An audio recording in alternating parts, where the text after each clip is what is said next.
오늘 요한복음 강의 84탄이고요. 제목은 예수로 옷 입은 교회입니다.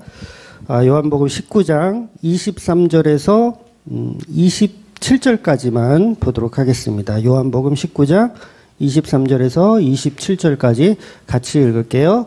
군인들이 예수를 십자가에 못 박고 그의 옷을 취하여 네 깃에 나눠 각각 한 깃씩 얻고 속옷도 취하니 그 속옷은 호지 아니하고 위에서부터 통으로 짠 것이라. 군인들이 서로 말하되 이것을 찢지 말고 누가 얻나 제비 뽑자 하니 이는 성경에 그들이 내 옷을 나누고 내 옷을 제비 뽑나이다 한 것을 응하게 하려 함이러라. 군인들은 이런 일을 하고 예수의 십자가 곁에는 그 어머니와 이모 글루바의 아내 마리아와 막달라 마리아가 섰는지라.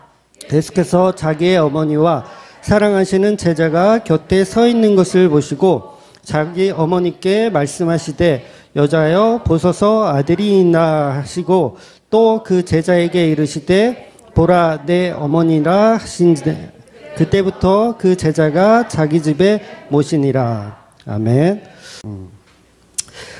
에덴 동산에 선악과가 있었다는 것은 아담과 하와는 만물을 다 다스릴 수 있는 권세를 가졌잖아요. 모든 걸 다 다스릴 수가 있어요. 그런데 이 아담과 하와도 함부로 하지 못하는 게 있었어요. 그거는 건드리면 안 되는 거예요. 그게 뭐냐면 바로 선악과죠. 그래서 선악과는 우리 인간들로 하여금 우리도 할 수 없는 게 있구나. 우리는 피조물에 불과하구나. 저거는 만지면 안 되지. 우리는 하나님이 아니니까 라고 그것을 그 선악과를 볼 때마다 뭘 생각해야 되냐면 우리가 피조물임을 발견하는 거예요. 그럼 결국은 그 선악과를 볼 때마다 우리는 우리의 인간임을 발견하는 거죠. 우리는 신이 아니다. 우리는 인간이다. 그래서 하나님을 예배하라고 주신 도구가 바로 선악과의 개념인 거예요. 그러니까 선악과가 없을 때는 내가 왕인 줄 알고 살아가요. 근데 선악과가 있음으로 인해서 우리는 뭐가 되냐면 예배자가 되는 거예요. 왜냐하면 우린 절대자가 아니구나. 우리는 연약한 인간일 뿐이구나. 하나님이 계시지 창조주가 계시지 그걸 뭘 통해서 본다고요? 선악과를 통해서 보는 거예요. 그러니까 선악과는 뭐예요? 예배를 할 수 있게 도와주는 도구죠. 역할이죠. 그래서 선악과를 통해서 하나님을 예배할 수 있는 게 에덴 동산이었다는 거예요. 그래서 오늘날도 우리가 하나님을 예배한다는 것은 우리가 창조주가 아님을 알고 피조물이라는 걸 아는 거예요. 그래서 선악과로 망가진 우리의 죄를 다시 회복하시는 예수 그리스도, 그분이 바로 선악과의 역할을 하고 계신 거예요. 그러니까 에덴 동산에서는 선악과를 통해서 하나님을 예배했다면 지금은 예수 그리스도의 십자가를 통해서 하나님을 예배하는 개념이 되는 거예요. 그래서 예수님의 십자가 은혜가 얼마나 큰지를 알고 그 예수님이 나의 구세주입니다로 믿는 거, 그게 바로 예배하고 있다라는 거예요. 그래서 하나님과 화목해질 수 있는 유일한 방법은 선악과를 먹지 않는 거고요. 지금은 하나님과 유일하게 화목할 수 있는 방법은 바로 예수 그리스도의 십자가를 믿는 것밖에는 없어요. 다른 방법은 없습니다. 그래서 예배의 대상은 에덴 동산에서는 선악과를 통한 하나님을 예배했고 지금 저와 여러분은 십자가를 통해서 하나님을 예배해야 된다는 것입니다. 그래서 에덴 동산의 선악과는 십자가를 표현하는 예표라고 하는 거예요. 선악과 왜 있었냐? 십자가를 표현하기 위한 예표. 그래서 선악과는요, 처음부터 우리를 지옥 보내는 죄를 유발하는 죄악의 도구로 만드신 것이 아니라는 거예요. 예배하라고 만드는 거예요. 우리를 지옥 보내려고 만든 게 아니라 선악과는 하나님을 예배하라고 만들어 놨다고요. 그래서 이게 십자가의 예표가 되는 거예요. 예수님이 왜 이 땅에 오셨냐면 하나님을 예배할 수 있는 길을 만드시기 위해서 오신 거예요. 그러면 선악과 나무는 죄악의 도구가 아니고 복음을 알고 하나님을 예배할 수 있는 귀한 도구니까 선악과는 우리에게 좋은 겁니까? 나쁜 겁니까? 좋은 거예요. 성도에게는 좋은 거예요. 그런데 이 복음을 모르는 세상 사람들에게는 뭐예요? 정말 나쁜 거죠. 왜 그걸 만들어 놔가지고 우리를 지옥 보내게 만드냐. 그래서 첫 선악과를 죄악으로 보는 그런 세상 사람들과는 다르게 우리는 복음을 알고 이해하면서 살아가야 된다는 거죠. 그래서 사도 바울이 로마서 5장 20절에 보면 율법이 들어온 것은 범죄를 더하게 하려 함이라. 그러나 죄가 더한 것에 은혜가 더욱 넘쳤나니, 이렇게 표현하는 거예요. 그러니까 율법이 뭡니까? 곧 선악과잖아요. 선악과. 율법은 곧 선악과예요. 근데 그 선악과가 있었던 것은 우리의 죄를 더하기 위해서 한 것이지만, 복음을 알고 진리를 알고 나면 그 선악과는 결국 은혜를 넘치게 하기 위해서 우리에게 주신 도구였다는 거죠. 그래서 사도 바울은 그걸 알았던 거예요. 아, 선악과는 우리를 예배자로 만들고 우리를 은혜의 도구로 만든 귀한 은혜의 도구구나. 율법을 통한 죄는 우리에게 죄악을 말씀하시고 안됨을 말씀하시지만 결국 그걸 통해서 더 큰 은혜를 주기 위한 방법이구나. 그걸 누가 깨달았다고요? 사도 바울이 깨달은 거예요. 그래서 그 왜 이단들 중에 신천지하고 통일교가 아마 그런 걸로 제가 알고 있는데, 선악과는 마귀가 만들었다고 가르쳐요. 선악과는 마귀가 만들었으니까 절대 먹으면 안 된다, 이런 식으로 가르치거든요. 근데 그렇지가 않아요. 그건 은혜를 전혀 모르기 때문에 하는 소리고, 선악과는 처음부터 누가 만들으셨냐면 하나님께서 만드셨어요. 예배하라고, 하나님을 예배하라고 만들어 놓은 도구예요. 그래서 과거의 인간은, 과거에 우리 아담과 하와는 피조물의 자리를 이탈해서 하나님처럼 되고 싶은 그 욕망 때문에 선악과의 본질을 훼손시킨 거죠. 예배하라고 줬더니 그걸 예배 안 하는 도구로 만든 거예요. 내가 하나님처럼 될 수 있다. 저것만 없으면 하나님이 되잖아요. 선악과가 있으므로 우리는 피조물의 자리에 있어야 되는데, 선악과를 먹고 없애버리면 뭐예요? 더 이상 어디에도 예배할 대상은 사라져버리는 거예요. 내가 예배의 본질이 돼버리는 거죠. 이게 선악과를 먹은 죄라고 하는 거예요. 그래서 모든 인류는 오늘 본문 속의 이 시대나 오늘날 이 시대나 마찬가지로 예수라는 창조주를 경배하기 위해서 그 사랑 때문에 그 은혜로 예수님의 옷자락을 만지는 게 아니고, 마치 그 혈우병 걸린 여인이 예수님의 옷자락을 만지잖아요. 이건 예수님을 하나님의 아들로 인정하고 하나님의 아들로 본 거예요. 그래서 옷자락을 만지는 건데, 오늘 본문의 병사들은 자기의 유익을 위해서, 단순한 자기 유익을 위해서 예수님의 옷을 벗기고 탈취해 가는 거예요. 결국 피조물이 자기 만족을 위해서 예수님의 옷을 취하며 살아가는 거예요. 말 그대로 인간의 몸으로 이 땅에 오신 창조주에게 피조물들은 칼을 들이대고 강도짓을 하는 거죠. 그러니까 창조주에게 강도짓을 하는 거예요. 그런 세상이 되어버렸어요. 그래서 교회들도 예외가 아니라는 거예요. 교회들도. 하나님께 칼을 빼들고 돈 내놓으라고 그래요. 교회들이 칼을 빼들고 하나님께 돈 내놓으라고 그런다고요. 그러니까 이 칼이 뭐냐면, 예를 들면 금식이겠죠. 금식, 주일 성수, 11조, 이런 칼을 들이대고, 내가 이거 칼 갖고 있으니까 뭐 달라고요? 돈 달라고. 줄 때까지 안 떠납니다. 줄 때까지 안 떠납니다. 칼을 쥐고. 그러니까 결국 각자 자기들이 만들어 놓은 우상으로 그곳에 경배할 테니 하나님이여 우리에게 복을 주옵소서. 아우성을 치고 살아가는 거, 이게 바로 강도들의 모습이라는 거죠. 인간들의 외침은 세상이나 교회나 똑같다는 거예요. 그러니까 우리가 세상 종교 그러면 예를 들어서 관세음보살을 외친다든가, 그 절에 가면 절도 이게 파가 있잖아요. 어느 파에 가면 기도를 하는데 다른 기도를 안 해요. 뭘 하냐면 관세음보살, 관세음보살, 관세음보살, 요것만 해요. 얼마 전에 그 드라마 변호사 우영우인가요? 거기 보니까 그런 비슷한 게 나오더라고요. 기도를 어떻게 하냐? 관세음보살, 관세음보살. 그게 실제로 그래요. 관세음보살을 외치면 그 관세음보살이 우리에게 복을 주고 화평을 준다. 관세음보살. 아니면 남녀호랭개교 아시죠? 남묘호랑개교, 남묘호랑개교, 남묘호랑개교, 남묘호랑개교 이렇게 외치는 거예요. 안 가보셨죠? 그렇게 외치면 복을 준다는 거예요. 근데 교회들도 마찬가지예요. 그냥 주여, 주여, 주여, 주여, 주여 하면 복을 준다는 거예요. 그러니까 돈이 되는 것이라면 하나님의 옷자락이든 뭐든 다 벗겨가더라는 거예요. 그래서 본문에 보면 예수님은 십자가 위에서 제물 되셔서 타락한 피조물들을 구원하는 그 역사적인 순간에, 그러니까 요한복음 3장 16절에 보면 하나님이 세상을 이처럼 사랑하사 독생자를 주셨으니 이는 그를 믿는 자마다 멸망하지 않고 영생을 주려 하려 하심이라. 그 역사적인 일을 지금 이루시는 십자가잖아요. 그 십자가 위에 올라서 그 영광을 지금 이루어 가시는 이 중요한 때에 십자가 밑에서 군병들은 예수님의 옷을 벗겨가는 강도짓을 하더라는 거예요. 마치 예수님 말씀하신 사마리아 비유 아시죠? 사마리아 비유.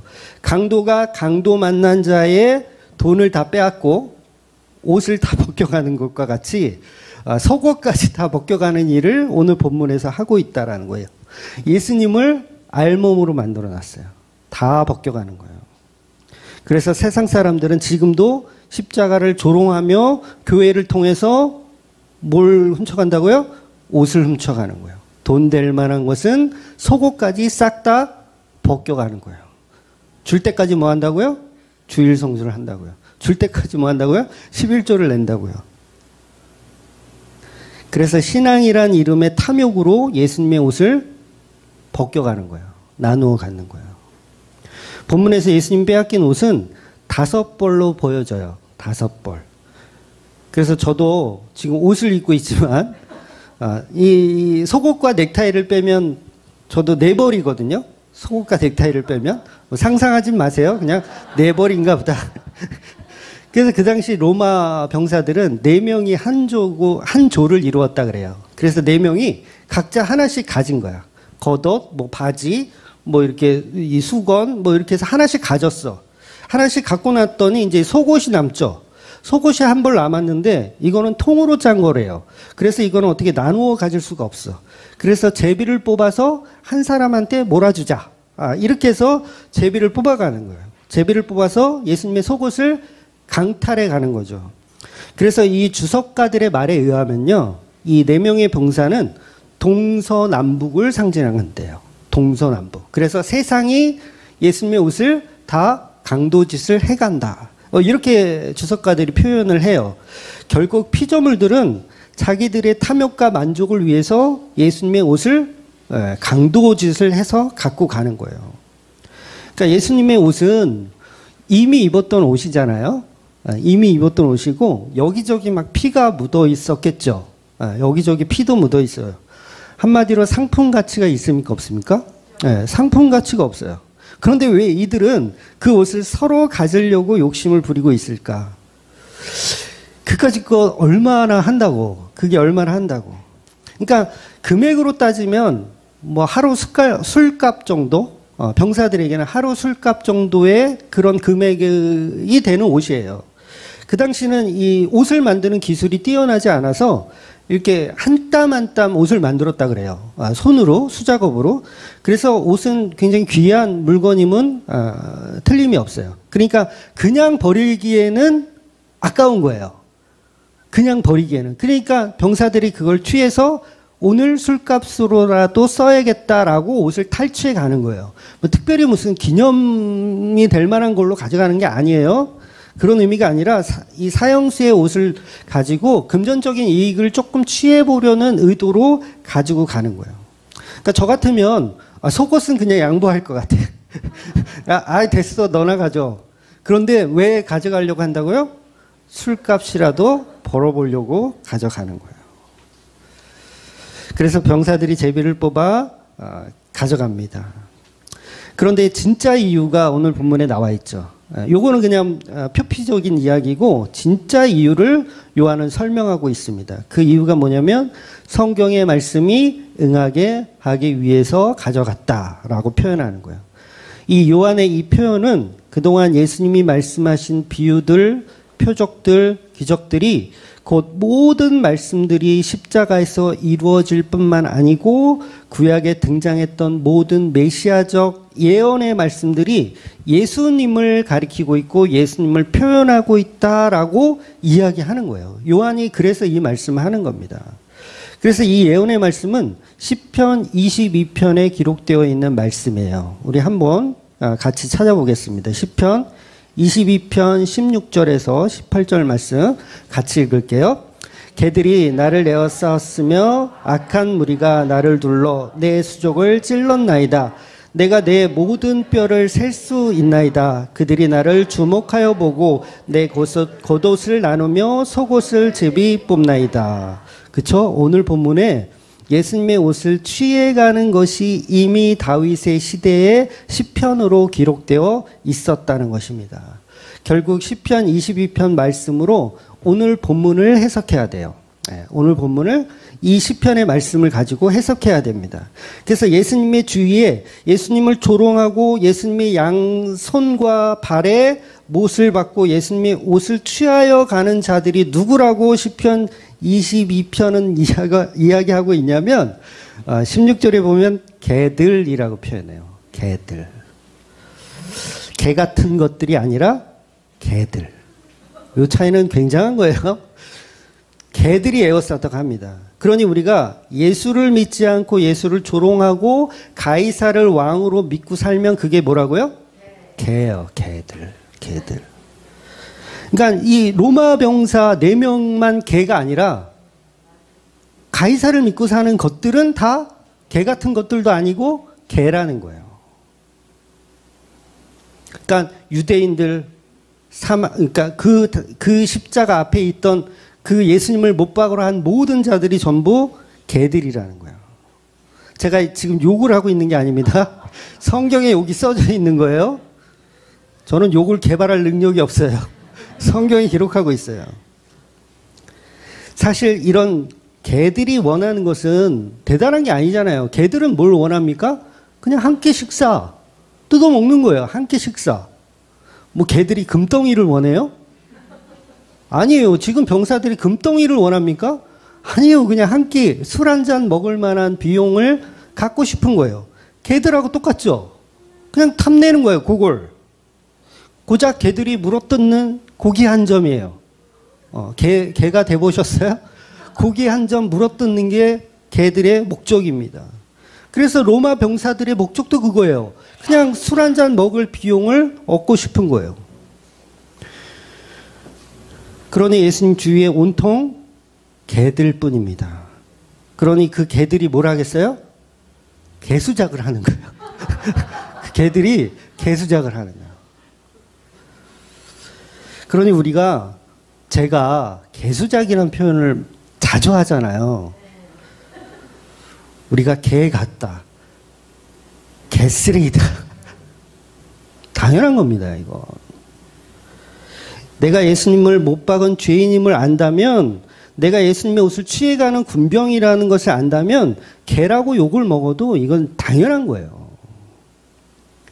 결국 자기가 로마 병사 아니라고 우기는 거죠. 뭐 그런 이상한 욕을 자꾸 목사님 하십니까? 나는 로마 병사 아니라고 우기는 거예요. 나는 바리새인 아니에요 라고 우기는 거예요. 나는 사두개인 아니에요. 그러니까 성경의 표현을 받아들이지 않는 거죠. 지금 이 보았던 시편 22편은 말씀드린 대로 다윗이 기록한 시예요. 다윗이 22편 6절에 더 심한 말을 하거든요. 자기 자신을 벌레라고 표현해요. 벌레.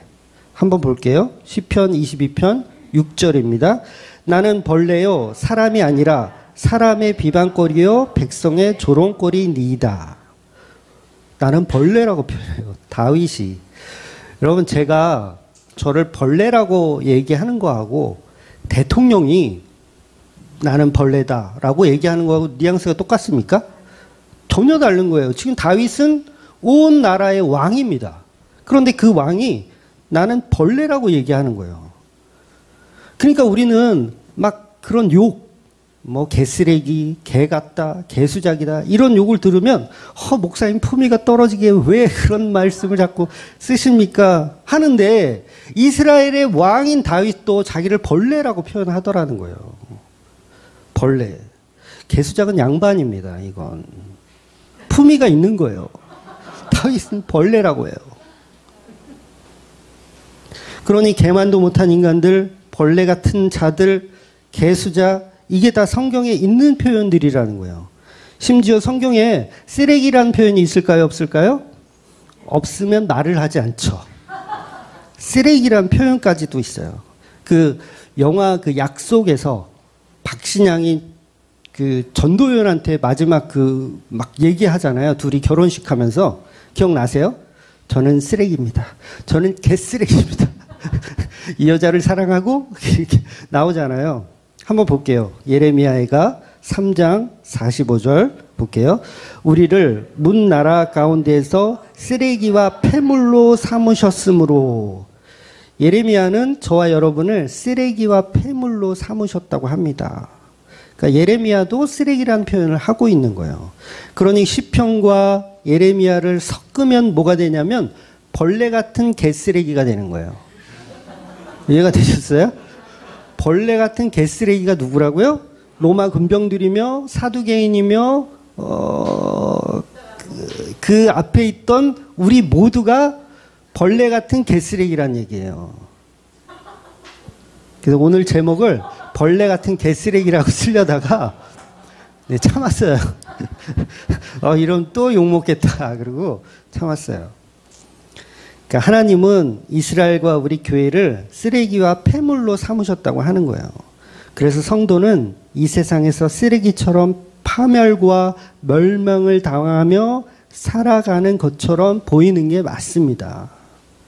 물론 그것도 십자가로 죽고 재창조되는 복음을 설명하는 내용이지만 결국 각자 자기 십자가를 지고 따른다는 것은 나의 죄를 알고 이 죄라는 의미는 내가 벌레 같은 개쓰레기임을 아는 거예요. 하나님 앞에 그동안 내가 얼마나 개 같은 짓을 했는지 그거 한 점 물어먹겠다고 얼마나 칼을 들고 하나님을 협박했는지를 알고 그걸 깨닫는 거예요. 사도 바울이 그걸 깨달은 거예요. 내가 죄인 중에 괴수입니다라는 표현은 뭡니까? 벌레 같은 개쓰레기임을 내가 이제 알았습니다. 그렇잖아요. 내가 하나님 잘 믿는다고 해놓고 예수 믿는 사람들은 막 겁박하고 감옥 보내고 막 그런 개쓰레기 짓을 했는데 그걸 몰랐던 거예요. 사도 바울은. 복음을 알기 전에 몰랐던 거예요. 그런데 복음을 알고 나니 내가 군병이었고 내가 사두개인이었고 내가 바리새인이었음을 사도 바울은 아는 거죠. 그러니까 내가 죄인 중에 괴수다. 죄인 중에 괴수란 말은 죄인 중에서도 대장 노릇을 하는 놈이었다라는 표현인 거예요. 그러니 다윗도 자신을 벌레와 같은 존재라고 말하는 것입니다. 그래서 십자가 복음은 예수님께서도 인간의 죄를 덮어 쓰셨잖아요. 인간의 죄를 덮어 쓰셨잖아요. 그러면 예수님이 어떤 모습으로 죽으신 거냐면 벌레 같은 개쓰레기의 모습으로 십자가에 달려서 죽으신 거예요. 그래서 다 어떻게 해요? 예수님을 다 어떻게 조롱합니까? 벌레 같은 개쓰레기로 조롱을 하는 거예요. 그렇게 예수님은 지금 십자가에 달려서 죽고 계시다는 거죠. 그러니 예수님 받으신 이 저주가 얼마나 십자가의 은혜인지를 우리는 볼 수가 있어야 된다는 거예요. 이 십자가가 얼마나 저주인지 예수님 지금 얼마나 큰 쓰레기 취급을 받고 계신지를 지옥을 경험하고 계신 예수님을 볼 수 있어야 된다는 거예요. 그런데 예수님이 지금 쓰레기 취급을 받고 십자가에 달려서 조롱을 받고 계신데 우리는 고상하게 교회에서 예쁘고 착한 말만 써야 될까요? 그럴까요? 저는 그거에 동의할 수가 없어요. 십자가에서 내려와 봐라. 네가 유대의 왕이면 너도 구원하고 우리도 구원해봐라. 이런 개쓰레기 취급. 가시면류관을 씌우면서 뺨을 때리면서 쓰레기 취급을 받은 그 예수 앞에 우리가 교회에 앉아서 고상하고 착한 말을 써야 될까요? 저는 아니라고 봐요. 왜 고상하고 착한 말씀은 저도 좋겠죠. 저 목사는 인품이 좋을 거야, 좋아. 그런데 그 인품이 하루아침에 뚝 떨어지는 게 뭐예요? 말이에요, 말. 욕 한번 해보세요. 저 인간은 끝. 뭐 이건 지난 얘기지만 지난 대선에 누구죠? 후보? 이재명 후보가 떨어진 이유는 저는 그거라고 생각해요. 그 욕한 거, 그 형수님인가? 이 욕한 거, 그것 때문에 떨어졌다고 봐요. 그것만 없었으면 그분은 대통령이 됐을 거라고 생각해요. 그러니까 인품이 말 한마디에 뚝 떨어지잖아요. 근데 우리는 교회에 앉아서 고상한 척 하는 거예요, 다. 인품을 말에 억양에 이런 걸 보더라는 거죠. 근데 그렇지가 않아요. 복음은 고상한 소리가 아닙니다. 이 독사의 자식들아. 세례 요한이 한 말이고 예수님이 한 말이에요. 독사의 자식들아. 요즘으로 치면 야, 이 개새끼들아. 요즘으로 치면 더한 욕이에요. 더한 욕. 그런데 우리가 교회에 앉아서 고상하게 목사가 점잔을 떨고 그건 복음을 포기한 거죠. 복음을 말해줘야 돼요. 내가 병사구나. 내가 예수님의 십자가에 못 박은 그냥 옷 한 벌 술값이나 벌자고 했던 그런 더럽고 추한 나구나. 그럼 누가 욕을 해줘야지. 그 성도들은요, 욕을 먹으면 오히려 행복해. 알란가 몰라. 욕을 먹으면 오히려 행복해. 안 먹고 있으면 뭔가 불안해. 중요한 건 그런 욕을 우리가 먹어야 하는데 예수님이 그걸 먹고 계시다는 거예요. 그 욕을 아무런 죄도 흠도 없는 그분이 십자가에 달려서 우리가 받아야 할 벌레 같은 개쓰레기의 욕을 받아내시고 계시더라는 거예요.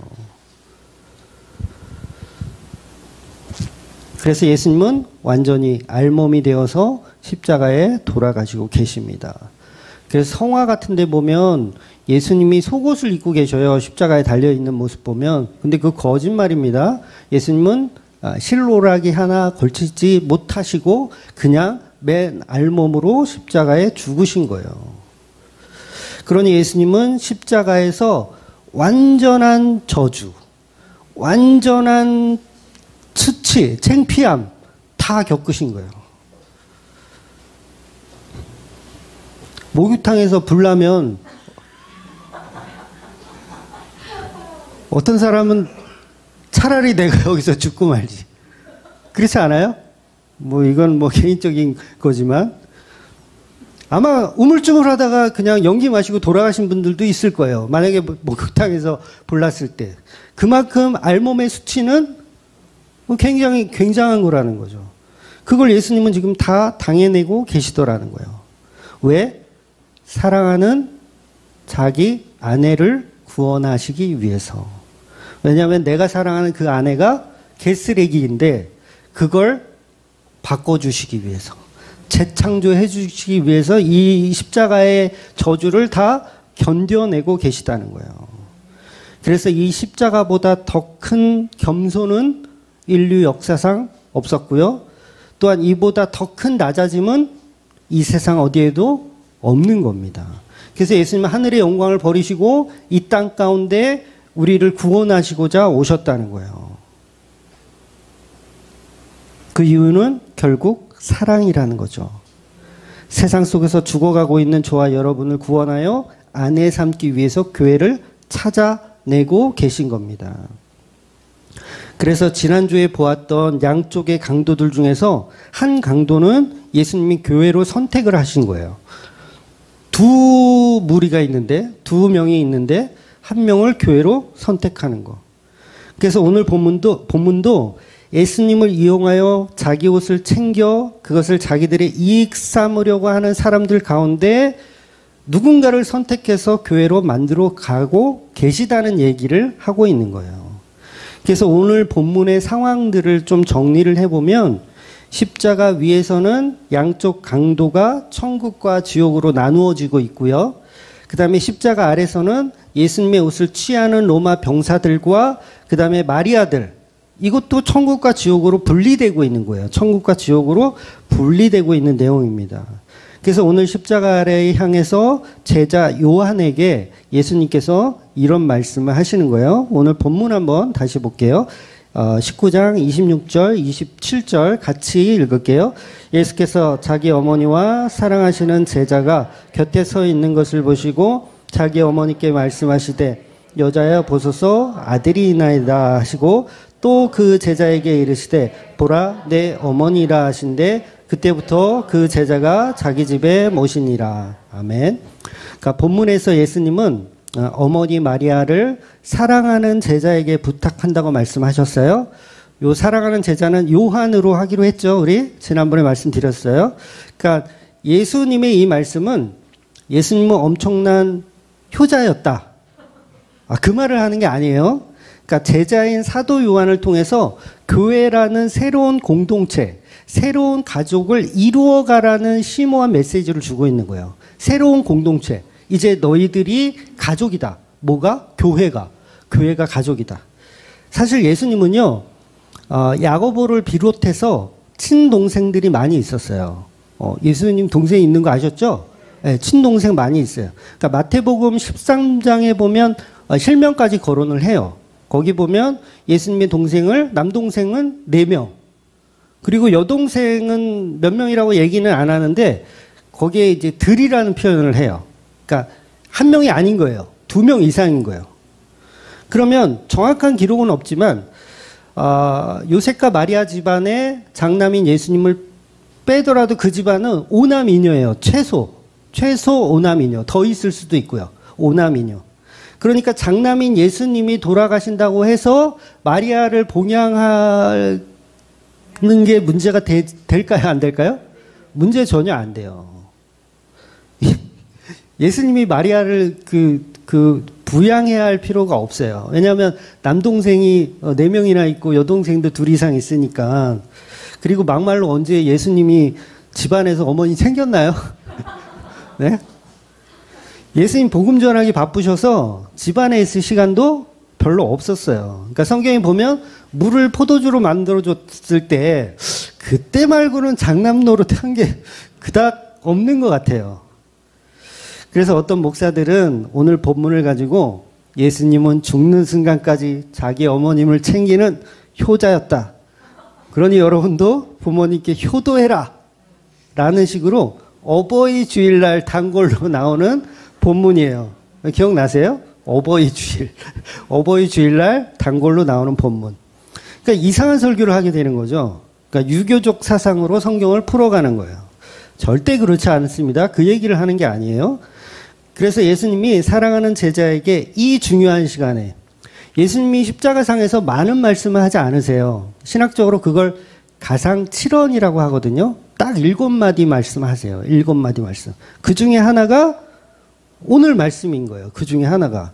그러니까 이 중요한 7마디의 하나를 어머니를 부탁한다. 나는 효자니까. 이 말씀 하시겠어요? 저도 옛날에 이 말이 이해가 안 됐어요. 가상칠언. 굉장히 중요한 말씀인데 어머니를 부탁한다는 말씀을 왜 하셨을까? 효도하라는 얘기는 좀 이게 복음적으로 안 맞는 것 같고. 결국 이 가상칠언에서 요한에게 마리아를 부탁한다는 말씀은 교회의 창조를 이야기하시는 거예요. 그러니까 말씀을 듣고 복음을 이해하는 자들은 가족이 되어서 요한과 마리아는 이제 피 한 방울 섞이지 않은 남이지만 이제는 뭐라는 거예요? 너희는 가족이다. 그 말씀하시는 거예요. 그래서 요한한테 네 어머니다. 네 어머니다. 너희 둘은 교회다. 이 얘기를 하는 거예요. 한 몸이다. 한 지체다. 둘이 결혼하라는 얘기가 아니라 예? 한 몸이다. 한 지체다. 그래서 우리가 교제할 때 보면 40대 우리 집사님들 있잖아요. 40대 초반 집사님들. 그리고 60대, 70대 권사님들. 어머니처럼 대하는 게 맞아요. 예, 어머니라고 생각하시죠? 다들 아닌가요? 예. 그러니까 아들과 딸로 생각해 주셔도 돼요. 그러니까 간혹 교회에서 뭐 그렇게 가르치는 분들이 있어요. 교회에서 막 이렇게 이거를 막 어른들한테 막 함부로 하고 막 이걸 딱 나누어 가지고 막 하는데 저는 그렇게 생각 안 해요. 그러니까 친하면 서로 반말해도 된다고 생각해요. 친하면 친구처럼 그냥 반말해도 된다고 생각해요. 그러니까 그거를 굳이 교회에서 막 격식을 갖추고 그럴 필요는 없어요. 왜냐하면 가족이니까. 자기 형 누나한테 막 존댓말 하는 분들도 계시지만 가정교육이 뭐 그거는 할 수 없고, 그런데 그게 아니다면 편하게 해도 저는 무방하다고 생각해요. 그러니까 내 어머니다. 마리아를 네 어머니다 라고 하는 것처럼 내 어머니처럼 다루는 거예요. 다룬다 그랬지만 내 어머니처럼 모시는 거예요. 그래서 이 첫 번째 가상칠언 때도 교회 탄생 말씀하시는 거고요. 이 가상칠언 전부 다 교회 탄생 말씀하시는 거예요. 물론 이걸 지금 다 설명드릴 수는 없지만, 그러니까 구원받은 강도도 보면 가상칠언의 첫 번째가 뭐예요? 그 강도를 전도하는 내용이 가상칠언의 첫 번째거든요. 그래서 예수님의 말씀을 통해서 교회를 만든 거예요. 강도 중에 하나를 교회 만드신 거예요. 그래서 강도는 예수님이 신부가 된 거죠. 십자가에서 예수님이 신부가 된 거예요. 그러니까 오늘 내가 나와 함께 낙원에 있을 것이다. 그래서 성도는 말 한마디에도 복음을 알아듣게 되는 거예요. 그래서 예수님께서 가상칠언 첫 번째에 저들의 죄를 용서하옵소서 이런 말씀하시잖아요. 그걸 누가 들었을까요? 바로 옆에 있던 강도가 들은 거예요. 저들의 죄를 용서하여 주옵소서. 그래서 뭐가 됐다? 교회가 된 거예요. 말씀을 들으니 말씀이 탁 들어와서 저들의 죄를 용서하옵소서 라고 했을 때 그 저들을 자기라고 대입한 거예요. 자기라고. 나는 이렇게 죄인 짓을 하고 있는데 나를 용서하시는 예수님이네. 그리고 뭐가 됐다? 교회가 되는 거예요. 그래서 가상칠언은 전부 교회의 탄생을 설명하는 겁니다. 그러니 오늘 본문에 네 어머니이다 요한에게 말한 이것도 교회의 탄생을 이야기하는 거예요. 효도하라는 얘기가 아니라. 그러니 여러분도 이 말을 많이 해야 전도가 되는 게 아니에요. 말을 많이 하면 좋겠지만 그건 계속 현란한 말솜씨로 해봐야 안 듣는 사람은 안 들어요.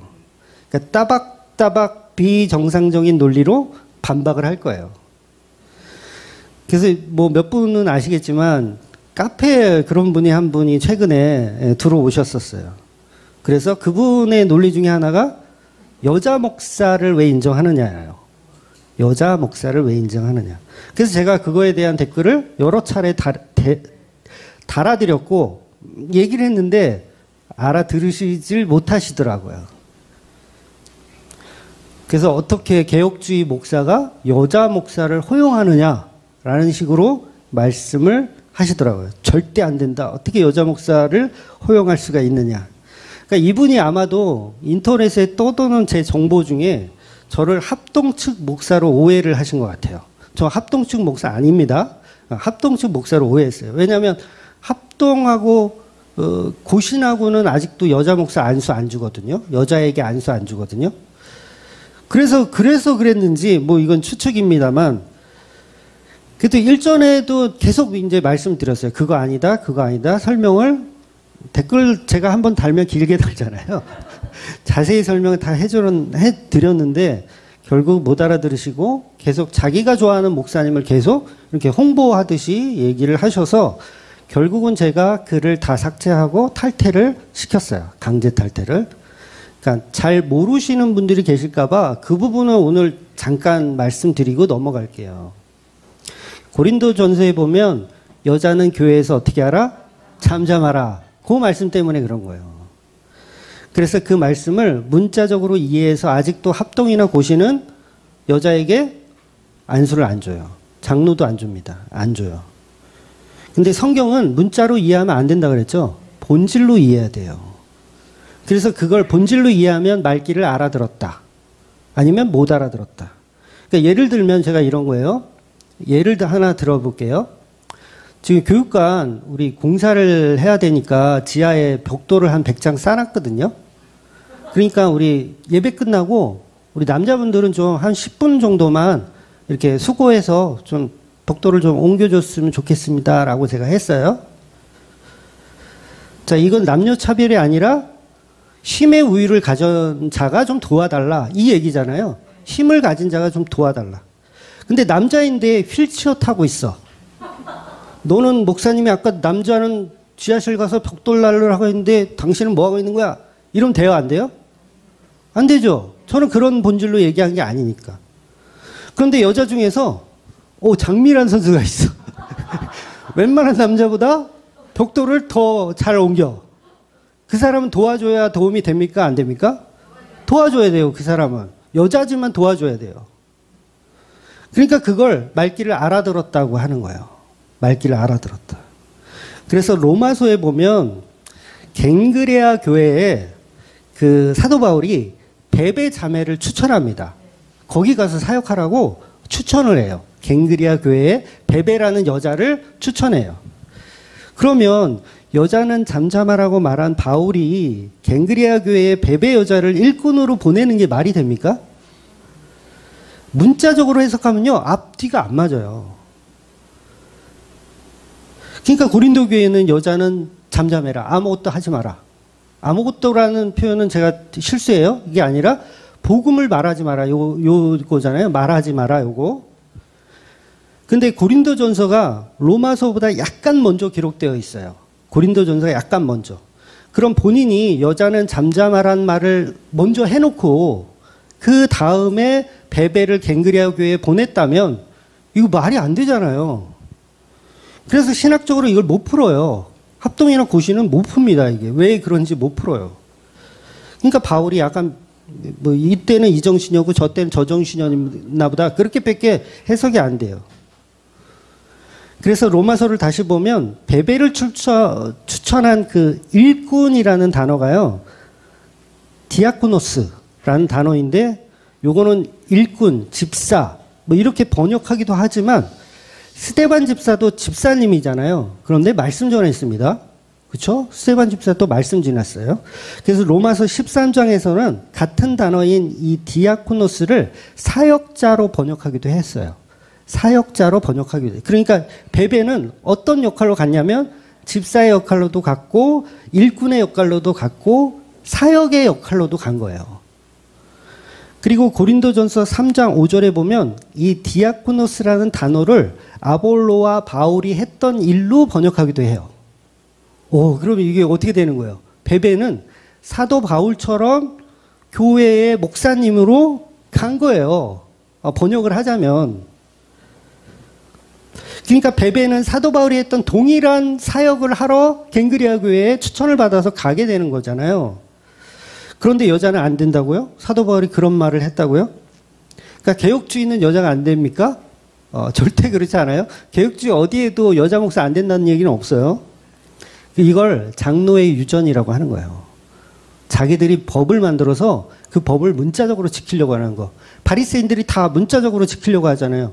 613가지를 문자적으로 만들어서 그걸 다 지키려고 하는 거. 그러니까 제가 다른 교단을 지금 욕하고 있어서 죄송하지만 무식하고 창피한 줄 알아야 돼요.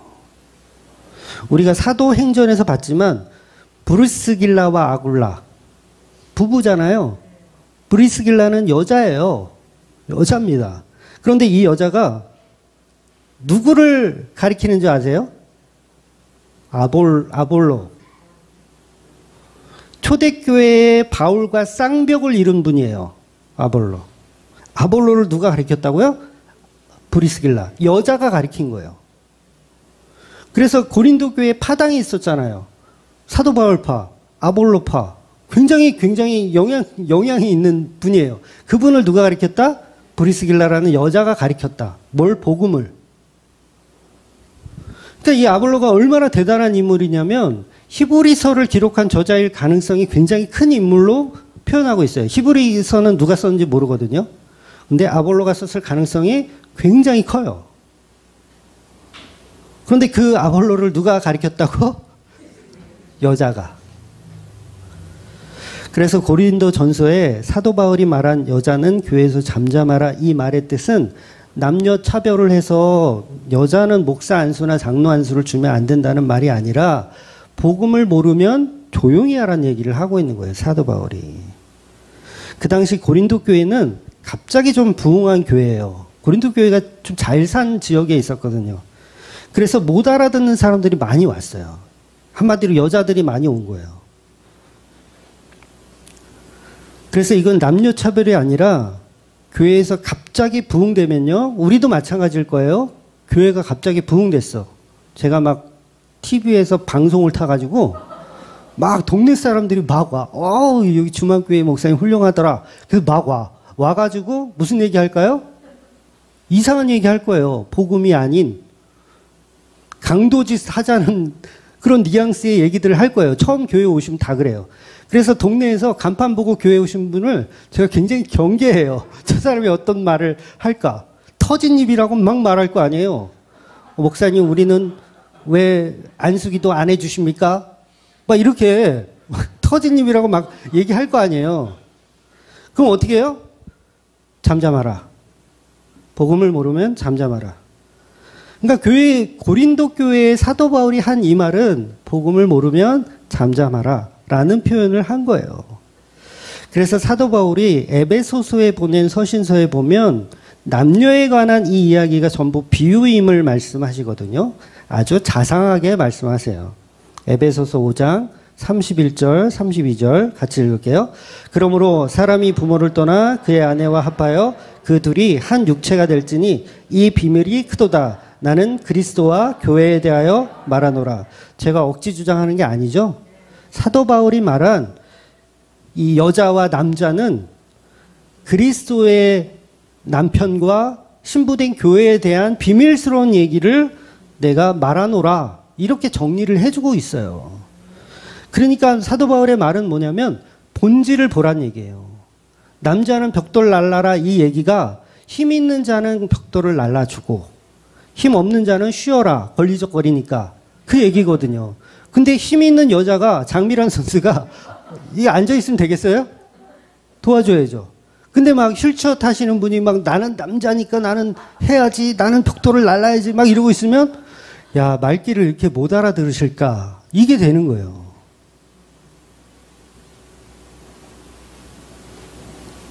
그러니까 무식하면 용감하다고요. 참 목사님들이 무식한 거죠. 그렇게 따지면 말귀를 못 알아듣는 거예요. 근데 장자교단이잖아요. 대한예수교 장로교회 제일 큰 교단에서 목사 안수 안 줘요. 여자를. 그러니까 이건 남녀 차별 아닙니다. 천국에는요 시집가고 장가 갈까요? 안 가요. 시집가고 장가 안 가는데 왜 교회에서 여자는 잠잠하라 남녀 차별을 왜 해요? 사도 바울이 총 맞았어요? 요거는 사두개인의 논리예요. 사두개인의 논리. 사두개인들은 어때요? 시집가고 장가가고 이런 거 다 믿잖아요. 죄송하지만 여러분의 남편과 아내도 천국 가면 더 이상 남편과 아내가 아니라 형제 자매가 되는 거예요. 이 개념을 알란가 몰라. 그러니까 이 땅에 있을 때 많이 사랑하세요. 천국 가서 사랑 못할 다른 개념이니까 오해는 마시고. 그러니까 오늘 본문은 십자가를 통해서 예수님이 교회의 공동체를 만들어 가시는데 요한에게 그걸 지시하고 계신 거예요. 마리아가 지금 자기 아들의 죽음으로 얼마나 슬퍼하고 있겠어요. 슬퍼하고 있잖아요. 그런데 그 슬퍼하는 것이 끝나면 복음이 아니죠. 그 슬퍼하는 걸로 끝나면. 그래서 요한에게 복음을 전해라. 마리아에게 복음을 전해라. 그 얘기를 하고 있는 거예요. 교회를 만들어 가라. 그러니 이 말은 저와 여러분에게도 해당이 됩니다. 저와 여러분이 요한이라면 마리아를 부탁한다. 이 말이 우리에게도 해당이 된다고요. 그러니까 여기서 말한 마리아는 성도를 얘기하는 거예요. 예비된 성도를 어머니처럼 돌봐줘라. 그 얘기. 돌봐주란 얘기는 복음을 나누어라. 그 얘기 하는 거예요. 뭐 먹을 거 사다 주라. 그 얘기가 아니에요. 아니, 남동생이 4명이나 있는데 뭐 먹을 게 없어가지고 그걸 걱정해요. 복음을 전하라는 얘기예요. 그래서 이 부탁은 사실 11제자 모두에게 동일하게 예수님께서 나중에 말씀하세요.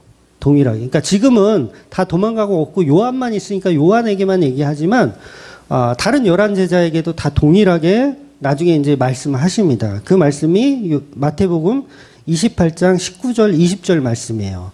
네, 같이 읽을게요. 그러므로 너희는 가서 모든 민족을 제자로 삼아 아버지와 아들과 성령의 이름으로 세례를 베풀고 내가 너희에게 분부한 모든 것을 가르쳐 지키게 하라. 볼지어다 내가 세상 끝날까지 너희와 함께 항상 함께 있으리라 하시니라. 그렇죠? 여기에서 누구한테 복음 전해라? 마리아와 같은 그 사람들, 성도에게 복음을 전해라. 그 얘기를 하는 거예요. 그러니까 지금도 예수님은 우리에게 마리아를 부탁한다 이 말씀을 하고 계신 거예요. 그러니까 우리의 마리아가 누굽니까? 우리 가족일 수도 있고, 내 아들일 수도 있고, 내 어머니일 수도 있고, 우리 편의점 사장님일 수도 있고, 마리아인 거예요. 마리아를 부탁한다. 복음을 전해라. 너희는 가서 모든 족속으로 제자를 삼아 아버지와 아들과 성령의 이름으로 세례를 줘라. 이게 다 동일한 말씀인 거예요. 그래서 예수님은 교회의 창조에 관한 이야기만 하시는 거예요. 십자가에 달려서 완성하신 이후에는 교회의 창조만 말씀하시는 거예요. 그러니까 이 교회의 창조라는 이 개념이 십자가를 통해서 마귀는 지옥 가고 십자가를 통해서 마귀인 성도가 천국 가는 거예요. 십자가를 통해서. 그러니까 마귀의 일을 멸한다 이거는 마귀가 지옥 가는 거예요.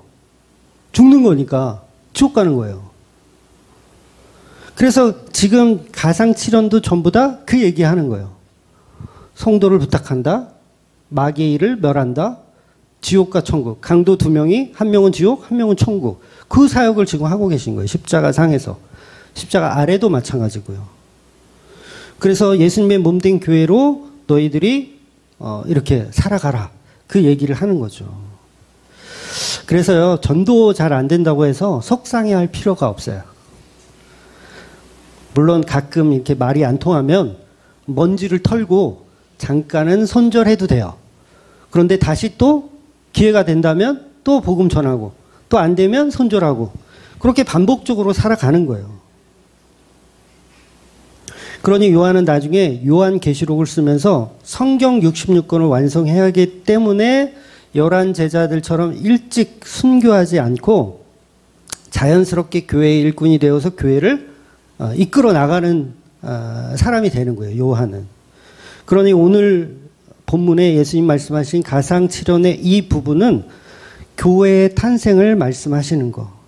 그래서 여러분 제가 서론에서 선악과의 개념을 말씀드린 것처럼 예수님의 옷이 선악과라면 우리는 그 옷을 탈취해가는 도둑질하는 자들이 아니라 예수님이 주실 때까지 기다리는 거예요.